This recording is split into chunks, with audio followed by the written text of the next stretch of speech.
Boa noite a todos, sejam todos muito bem-vindos a mais um Evangelho no Lar.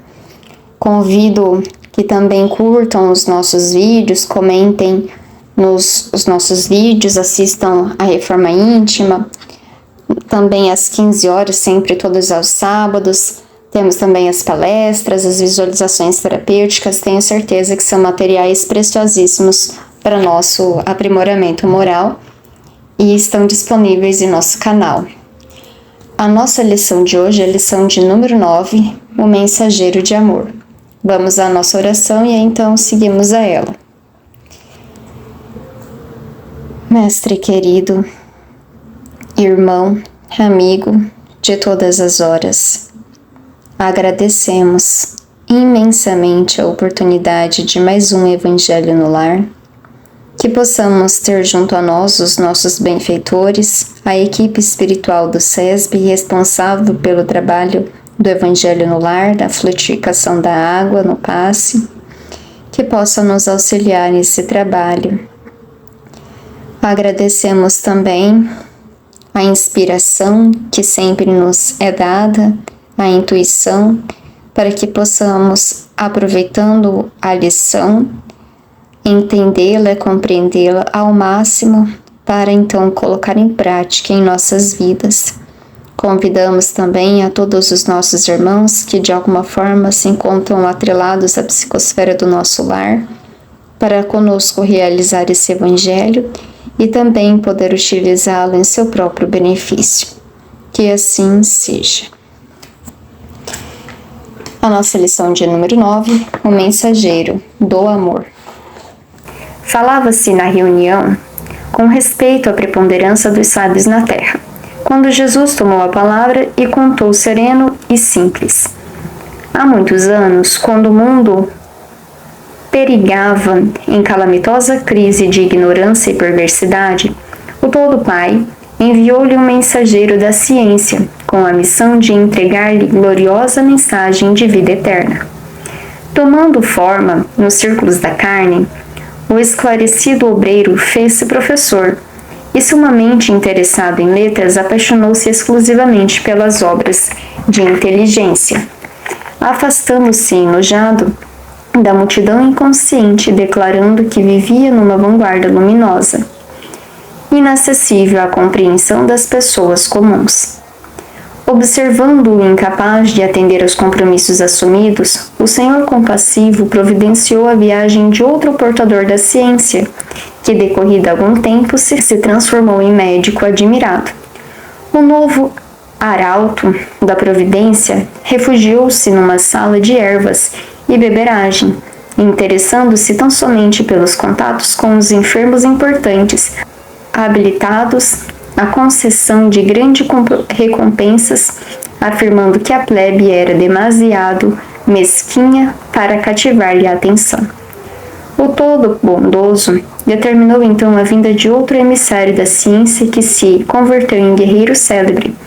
Usou a espada do cálculo com mestria, pôs-se à ilhaga de homens astuciosos e vingativos, e afastou-se dos humildes e dos pobres, afirmando que a única finalidade do povo era a de salientar a glória dos dominadores sanguinolentos. Contristado com tanto insucesso, o Senhor Supremo expediu outro emissário da ciência, que em breve se fez primoroso artista. Isolou-se dos salões ricos e fartos, compondo música que embriagasse de prazer o coração dos homens, provisoriamente felizes, e afiançou que o populacho não lhe seduzia a sensibilidade que ele mesmo acreditava excessivamente avançado para o seu tempo. Foi então que o excelso Pai, preocupado com tantas negações, ordenou a vinda de um mensageiro de amor aos homens. E este outro, enviado, enxergou todos os quadros da terra com imensa piedade. Compadeceu-se do professor, do médico, do guerreiro e do artista, tanto quanto se comoveu ante a desventura e a selvageria da multidão, e, decidido a trabalhar em nome de Deus, transformou-se no servo diligente de todos. passou a agir em benefício geral, identificando que o povo a que viera servir sabia desculpar infinitamente e repetia 1000 vezes o mesmo esforço ou a mesma lição. Se era humilhado ou perseguido, buscava compreender na ofensa um desafio benéfico à sua capacidade de desdobrar-se na ação regeneradora para testemunhar reconhecimento à confiança do Pai que o enviara. Por amar sem reserva os seus irmãos de luta, em muitas situações foi compelido a orar e pedir socorro do céu perante as garras da calúnia e do sarcasmo. Entretanto, entendia nas mais baixas manifestações da natureza humana dobrados motivos para consagrar-se com mais calor à melhoria dos companheiros animalizados, que ainda desconheciam a grandeza e a sublimidade do Pai benevolente que lhe dera o ser. Foi assim, fazendo-se o último de todos, que conseguiu acender a luz da fé renovadora e da bondade pura no coração das criaturas terrestres, elevando-as a mais alto nível, com plena vitória na divina missão de que fora investido. Houve ligeira pausa na palavra do doce Messias, e ante a quietude que se fizera espontânea no ruidoso ambiente de minutos antes, concluiu ele com um expressivo acento na voz. Cultura e santificação representam forças inseparáveis da glória espiritual. A sabedoria e o amor são as 2 asas dos anjos que alcançaram o trono divino, mas em toda parte, quem ama segue à frente daquele que simplesmente sabe. Mais uma belíssima lição do nosso mestre. Aqui ele fala do mensageiro do amor, que, como sabemos, esse mensageiro do amor é o próprio Cristo. E ele nos narra aqui nessa parábola que Deus, o Todo-Poderoso, enviou à Terra mensageiros. E esses mensageiros que foram enviados eram mensageiros da ciência. E eles tinham um objetivo, que era uma missão, que era entregar a gloriosa mensagem de vida eterna, demonstrar à humanidade que a vida é eterna. Pois na Terra, naquele momento, preponderava a ignorância e, consequentemente, a perversidade do ser humano. Então, com a ciência, a inteligência, buscava-se, sensibilizando sobre a vida eterna, fazer com que a Terra se tornasse mais amável, os habitantes da Terra mais amáveis. Então ele enviou o primeiro mensageiro, que, reencarnando, tomando os círculos da carne, se tornou professor. Só que esse professor, ele se interessou apenas para as letras da inteligência. Ele foi apenas para o campo do intelecto, do conhecimento, da cultura, esquecendo-se do seu objetivo, que era a mensagem de vida eterna, enviar a todos a mensagem de vida eterna. Afastando-se enojado da multidão, achando-se superior, pois na capacidade, na percepção dele mesmo, ele estava em uma vanguarda luminosa, assim denominando superior àqueles que se encontravam ignorantes, e nos quais ele, como mensageiro da ciência, teria a missão de esclarecer. No entanto, assim não fez e se fechou com a sua intelectualidade apenas a ele mesmo, pois achava que aquele conhecimento que ele trazia era inacessível à compreensão das pessoas mais comuns. O Senhor, então, compadecendo-se da soberba daquele mensageiro, enviou então outro mensageiro da ciência, tempo se transformou em médico admirável. Só que esse médico admirável, ele também se refugiou apenas nas ervas e nas beberagens.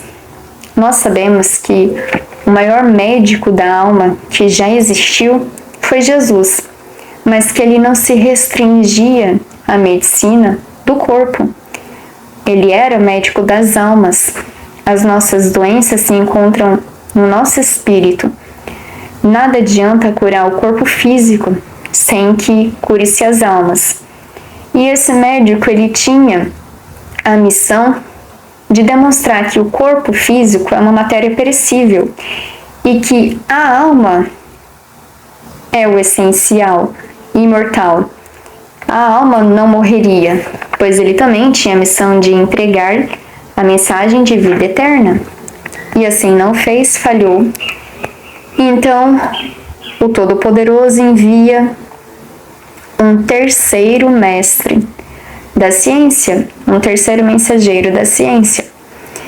E esse mensageiro da ciência, ele se converteu em guerreiro célebre e utilizava do seu cálculo com mestria, mas para fins apenas de dominação.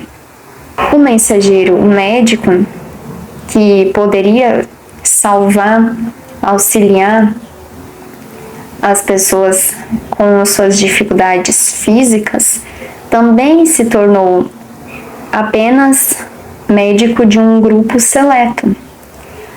Aqui o mestre guerreiro também se apoiou em um grupo seleto de homens astuciosos e vingativos e afastou-se dos humildes ou dos pobres. E afirmava que a única finalidade do povo era de salientar a glória dos dominadores sanguinolentos. Então, mais uma vez, falhou. Deus então envia um outro mensageiro, um outro emissário da ciência, que se fez em breve tempo primoroso artista. Só que esse artista, ele também se converteu um músico a um público seleto e dizia que o populacho não lhe seduzia a sensibilidade, não transmitia a sensibilidade que ele mesmo acreditava excessivamente avançada para o seu tempo, falhando então assim em trazer a música para apenas embriagar-se os prazeres dos homens e não para a felicidade eterna. Era uma felicidade efêmera, passageira. Aqui nós vemos que a inteligência, ela é essencial, o conhecimento. Mas ele também, ao longo da história a gente verifica isso, se ele se restringe a um grupo seleto, ele fica sendo um objeto de domínio, de dominação das massas. Aquele que teoricamente sabe mais pode constranger aquele que sabe menos, dizendo coisas que não têm finalidade, que não têm verdade muitas vezes, mas pela inteligência, pela manipulação, constrangem a humanidade, mas tinham o papel de esclarecer, de auxiliar as mentes a se tornarem também luminosas e então progredir. O médico, a medicina até hoje, ela tinha condições de curar os nossos corpos, principalmente se aliada ao espírito essencial que somos. Muitas doenças hoje em dia poderiam já ter sido extirpadas da humanidade e a cura já deveria ser hoje uma verdade, uma condição existente, mas sabemos que principalmente para a indústria farmacêutica isso não é viável. É mais viável que algumas doenças sejam paliativas, cuidadas com medicamentos, que as pessoas tomam ao longo das suas vidas inteiras do que serem curadas. E também, se analisarmos numa percepção espírito-corpo, muitas das doenças que nós carregamos no nosso corpo físico, elas têm origem emocional e espiritual e que poderiam sim ser até curadas se nós olhássemos de uma forma mais profunda para elas. O cálculo, aqui, a ciência dos cálculos, poderia demonstrar que somos infinitos, demonstrar a infinidade do universo. Tudo que existe, ele se utiliza do cálculo. A música se utiliza do cálculo, a ciência se utiliza do cálculo. O cálculo pode resolver enigmas que para nós até hoje não foram desvendados, mas que poderiam ser auxiliados pela matemática. Até como se mede a velocidade da luz, se utiliza a matemática. Então, a matemática ela é indispensável para a nossa ciência. E quantos avanços da ciência se dão pelo uso da matemática e que não foram utilizados aqui por esse emissário que se restringiu a um grupo de dominação, de poder, de dominação das massas, de controle da humanidade, mas não de avanço intelectual para a humanidade. O artista, a arte, ela é essencial para nos extrair a sensibilidade. Quando vemos um quadro de Jesus, uma visão sublime, nós nos sensibilizamos. Uma música elevada, ela nos traz uma lembrança da nossa essência, que é espiritual. A sensibilidade do artista, a sensibilidade da arte, da cultura, também poderia nos elevar. Mas hoje em dia ela é utilizada para fins apenas materiais, dos prazeres carnais, ainda das nossas paixões inferiores. E Deus, então, tendo tanto insucesso dos homens da ciência, ele resolve não enviar mais um homem da ciência, mas agora um emissário do amor aos homens.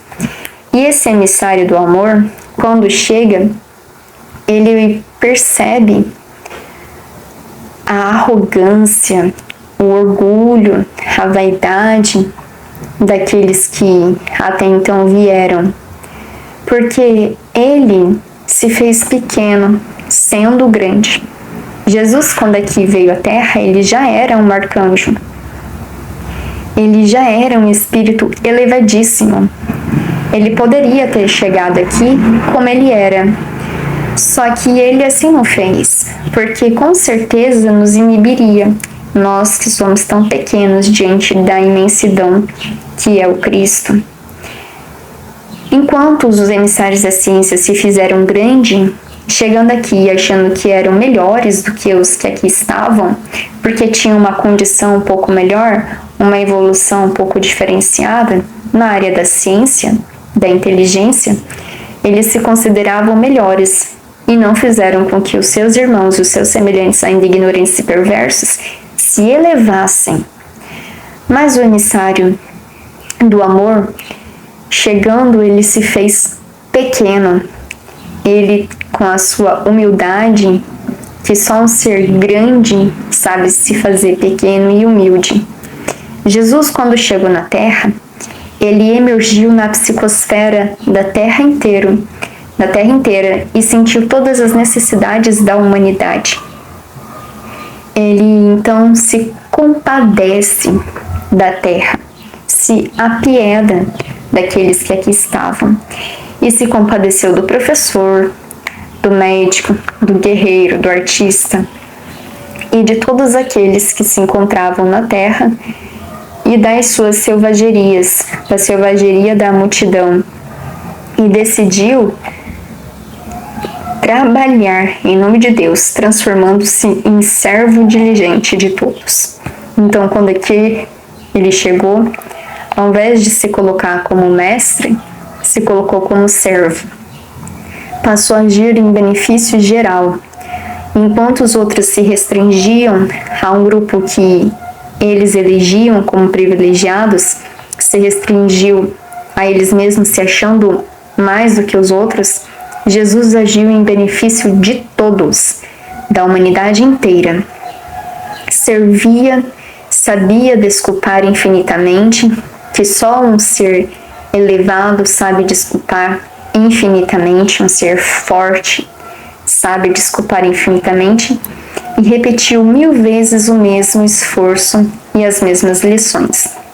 Nós, muitas vezes, na nossa pequenez, e por achar que sabemos alguma coisa, a gente se aborrece.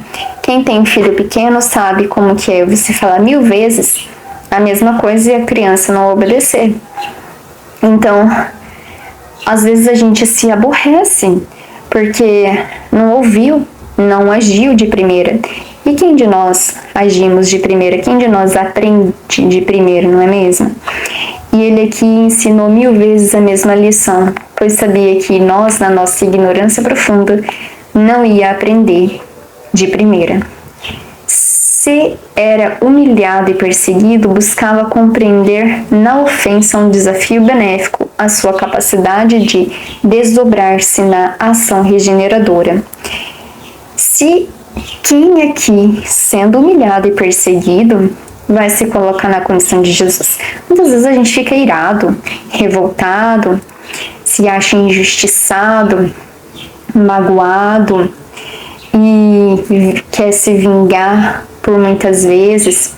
E Jesus, sendo humilhado e perseguido, ele via uma oportunidade de desdobrar mais ainda as suas ações regeneradoras, para que as pessoas, vendo pelo seu exemplo, pelas suas ações, pelo seu comportamento, pela sua forma de ser, um exemplo diferente, e agisse então de forma diferente, para testemunhar o reconhecimento, a confiança do Pai que o enviara.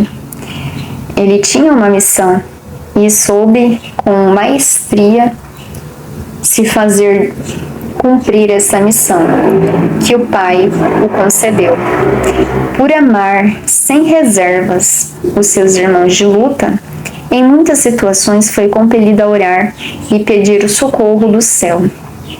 Por muitas vezes, na Bíblia nos narra isso, Jesus orou por nós, pela nossa ignorância, para que Deus se compadecesse de nós, tivesse misericórdia da nossa ignorância. Até mesmo no seu momento da crucificação, ele pede por nós: Pai, perdoe-os, eles não sabem o que fazem. Demonstrando a grandeza daquele espírito. Perante as garras da calúnia e do sarcasmo, entretanto, estendia nas mais baixas manifestações da natureza humana, dobrando os motivos para consagrar-se com mais calor à melhoria dos companheiros animalizados que ainda desconheciam a grandeza e a sublimidade do Pai benevolente que lhe dera o ser. Quando era humilhado, caluniado, quando recebia sarcasmo, Jesus compreendia que nós, seres humanos, só damos aquilo que temos condições de dar. Então, por Jesus compreender a nossa incapacidade de dar algo que não temos em nós, ele compreendia a natureza animalizada ainda daqueles homens, o primarismo dos seus sentimentos, dos seus seres, e via naqueles homens animalizados motivo para que ele, enquanto irmão mais velho, se consagrasse com mais calor na melhoria daqueles companheiros animalizados. Ao invés dele se sentir superior, de se revoltar, de colocar-se acima dos outros, ele compreendia a condição em que aqueles homens se encontravam, a inferioridade espiritual ainda, por causa da ignorância que era preponderante neles, o seu grau de evolução, e sabia que pelo grau de evolução que eles detinham, era incapaz de eles darem algo mais sublime, algo superior, e de compreender a sublimidade do Pai benevolente que lhes deram o ser, de compreender a natureza do Pai, no caso, Deus, compreender a benevolência, o amor, a compaixão que aquele Pai veio nos trazer. No primeiro evangelho, no antigo evangelho, nós vemos um pai vingativo, rancoroso, completamente distorcida a visão de Deus. Já Jesus veio nos mostrar no seu evangelho de amor, no Segundo Testamento, o que dentro da nossa capacidade limitada, a compreensão de Deus, um Pai amoroso, justo, bondoso, e ele veio mostrar àqueles homens ignorantes, que somos todos nós ainda nessa condição, a sublimidade do Pai benevolente. Lógico que, obviamente, dentro das condições e capacidade de compreensão de cada um. Não tinha como ele demonstrar a essência divina na sua sublimidade, mesmo porque nós não teríamos condições e capacidades de compreender ainda. E foi assim, se fazendo o último de todos, que conseguiu acender a luz da fé renovadora e da bondade pura no coração das criaturas terrestres, se fazendo o último mensageiro de Deus, pois todos tinham falhado até então na sua missão, pois ao chegarem na matéria, pela constrição que a matéria impunha a eles, por vezes esqueciam-se da sua missão. Somos nós, muitas vezes, esquecemos as nossas reencarnações, os compromissos que nós assumimos perante Deus, perante a espiritualidade, os nossos benfeitores, nas mínimas coisas. Então, aqueles homens não foram diferente de nós, esquecendo-se também, pois também estavam em prova. Não eram ainda espíritos superiores a ponto de não errarem. Apenas o Cristo, que já era um arcanjo, estava nessa condição, então veio ele mesmo nos mostrar inequivocamente a sua missão de amor, e o fez muito bem, acendendo a luz da fé no coração dos homens e elevando a mais alto nível, com plena vitória na divina missão de que fora investido.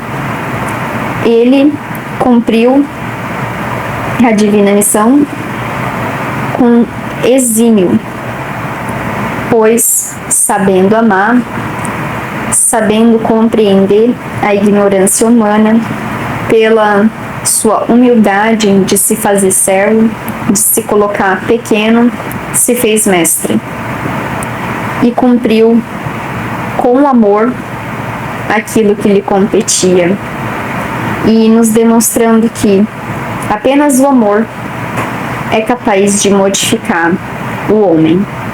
Houve ligeira pausa na palavra doce do Messias ante a quietude que se fizera espontânea no ruidoso ambiente de minutos antes, concluiu ele com expressivo acento na voz.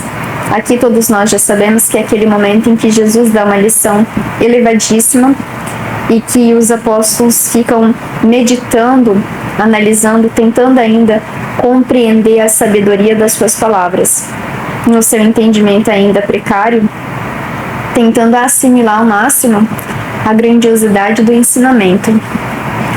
E aí Jesus conclui: cultura e santificação representam forças inseparáveis da glória espiritual.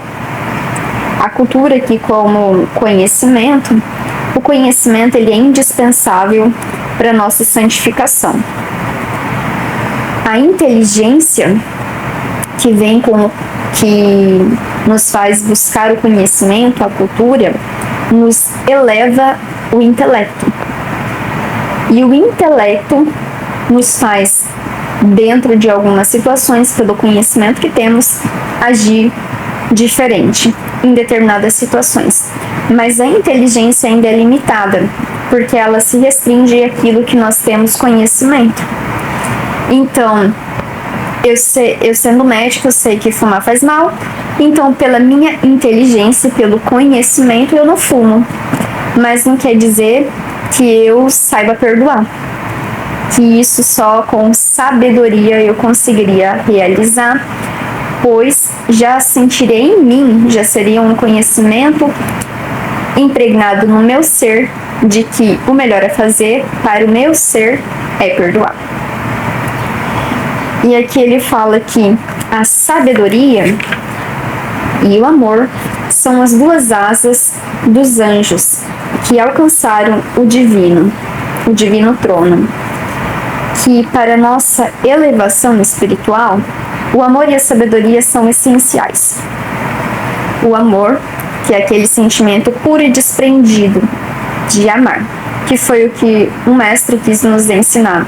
O amor universal, sem barreiras de crença, credo, região planetária. É o amor universal, que vai além de ser brasileiro, terrestre, de uma determinada religião. É aquele amar ao próximo como a ti mesmo e amar a Deus acima de tudo, na compreensão ampla do amor. E da sabedoria, que, como nós já havíamos falado, a sabedoria não é um conhecimento. A sabedoria é algo mais profundo, algo do espírito. O inteligente age por conhecimento, porque sabe que, tendo aquele conhecimento, assim age. O sábio age com sabedoria. O conhecimento já está dentro dele. Ele age conforme fala e fala conforme age. Ele já é aquele próprio ensinamento. Ele já é aquilo que fala.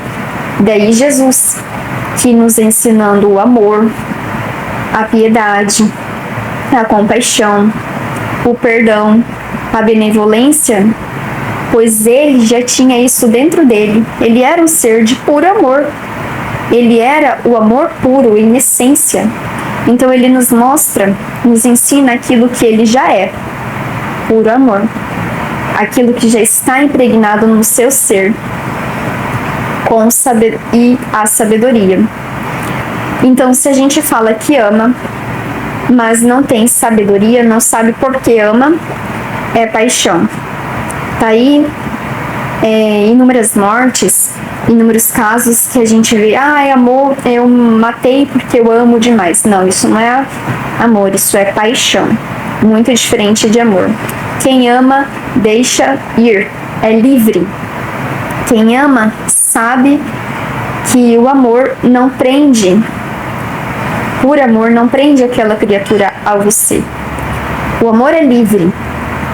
É eu quem amo. Aquela pessoa não precisa nem me retribuir esse amor. Sou eu que sou feliz por amar, por ter a possibilidade de amar. É o amor mais sublime, que não se restringe, inclusive, aos laços sanguíneos. E a ciência, sem o amor, é loucura. Tá aí vários gênios da humanidade que, se deixássemos, destruiria a Terra. Quando você tem ciência, mas não tem sabedoria e não tem amor, nós nos destruímos. Por isso, a humanidade, que apenas se eleva pela ciência, ela não progride. Ela necessita também do amor e da sabedoria para balizar aquilo que é ético, aquilo que é moral, aquilo que é correto, aquilo que deve ou não ser feito, as diretrizes daquela ciência. E Jesus coloca aqui: mas Quem ama segue à frente daquele que simplesmente sabe. Então, aquele que sabe amar, que tem o sentimento de amor, ele segue à frente daquele que simplesmente sabe, daquele que simplesmente tem conhecimento, daquele que simplesmente é inteligente. Porque quem ama sabe porque ama, mas quem simplesmente sabe não compreende a profundidade dos ensinamentos de Jesus na sua essência ainda, que é o amor. Então vamos finalizar o nosso evangelho